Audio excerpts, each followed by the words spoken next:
So, first and foremost, everyone, I want to apologize should I cough while I'm talking, but I'm recovering from bronchitis pneumonia. But Ebola. He's got Ebola. anyways, moving onward. Man. The movie that I chose to pick for this week, or this time, was Fast and Furious, the original. The reason I picked this movie was, one, because none of these three had seen the movie yet, and it's honestly one of my favorite film series of all times. Another reason is it was different from the other movies that we had watched to that point. You had the horror movie, you had had the big budget, pure action movie. So this one was a little more playful at heart than the other movies, and a little more substance. Like smaller scale. Smaller scale, yeah. So a little bit, just something that was kind of a change of pace while introducing them to one of my favorite movies. So that was why I picked it.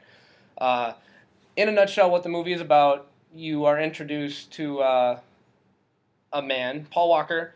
Rest in peace, Paul Walker. He's a car racer. He's a mechanic, but an aspiring car racer. He meets Vin Diesel. He meets a few other people. They get him into this racing ring. He gets into with them a little bit deep. You find out that he's actually an undercover police officer looking for people who are stealing from semi-trucks, and Vin Diesel is thought to be at the heart of this problem. So he was trying to get in with them a little bit and see what's going on. And eventually he kind of gets caught up in the family that is the car racing community. They accept him as a brother. And so at the end, even though he reveals his police officer status to Vin Diesel and to Jordana Brewster, they still respect him. And at the end, there's kind of a reconciliation, even though that falling out happens. But Spoilers.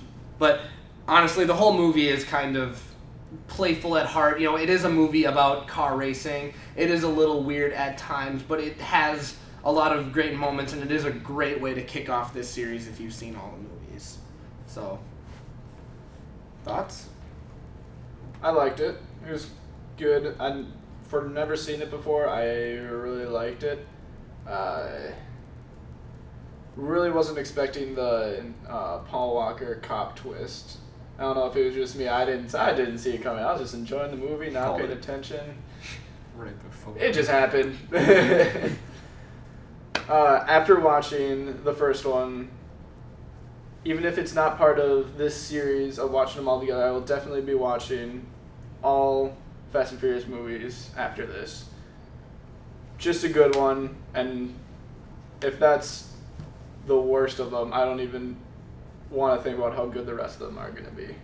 Tokyo Drift might be considered the worst standalone film, but kind of an easygoing movie to watch. Really easy. You don't have to think a whole lot about it while you're watching it. Yes. I don't know. And I did think it had a great character progression and plot stuff that went along with it. This is a great movie. I definitely enjoy movies that are quarter-mile races. It's like that fast quickness of just a short period, even though the movie makes it seem a lot longer than a quarter mile. Well, yeah. How fascinating would a 10-second race be on film, Right? Right. So, So I appreciate that. One thing I want to point out that I did not like in the movie was the fact that they were going after, is it DVD players? Mhm. Is that what it was? yeah, it was Yes. DVD players. I think televisions. I thought that was kind of ridiculous to how extreme they were going to Mm-hmm. with trying to steal them, I guess. You have to remember, this movie's like 1999, 2000, Yeah. 2001. DVD players were actually worth something back then. Yeah, I like to think of it like, And flat screen TVs were As a a- big deal. I like to think of it as like, if it were nowadays, it would be like Xbox Ones and smart TVs.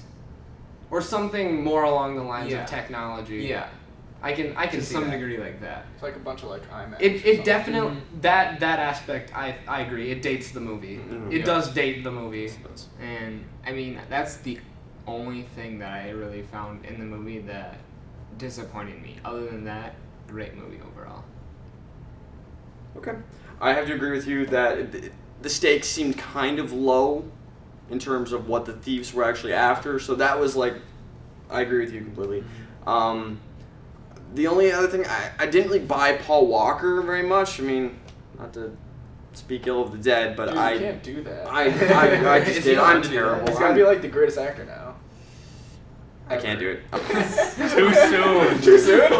Too soon. Oh, it's not included. Oh man. Anyway, I wasn't a big fan of Paul Walker's acting. I thought Vin Diesel did a fine job, and the rest of them I didn't really have any other complaints. A couple of just technical things that bothered me, but nobody would notice really or care except for film students. But besides that, I have to give them tremendous props to the final hijack scene of the semi truck. I was on the edge of my seat, and it takes a lot for a movie to get me on the edge of my seat nowadays. It takes a rare movie to like, oh man, what's gonna happen? I don't know, but this is intense. Oh, it's exciting, and I felt that during the movie, and I really appreciated that, and I enjoyed it. And the way I understood it, you said other than Tokyo Drift, it's kind of the smallest scale, least extravagant of them. And if this is just like the first one, just like the stepping stone, I'm excited because I do want to see the rest of them. It does make me want to see the rest of them. So it's better than Transformers. It's better than Transformers. Transformers didn't have you, oh my gosh, on that G seat. Transformers made me want to. Don't say it. No, we're done. We're done with it. Yeah, we're not gonna finish that. For final thoughts about Fast and the Furious, not to throw stones at my own pick, but also the main antagonist of the movie is kind of up in the air, as well as the low stakes with the thieves, with the DVD players and the flat screen TVs.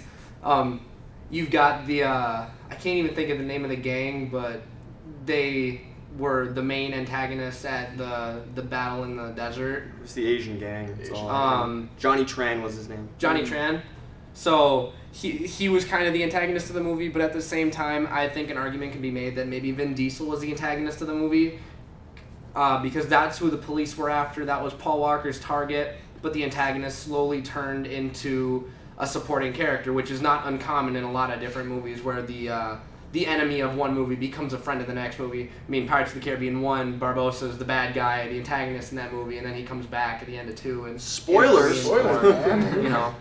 I get it, yeah. So, it happens. So, but there's not a clear antagonist during the movie because you spend so much time getting to know and getting to like Vin Diesel's character and being able to empathize with him. So, but overall, I really enjoy that movie, and I was happy to be able to introduce everybody to it.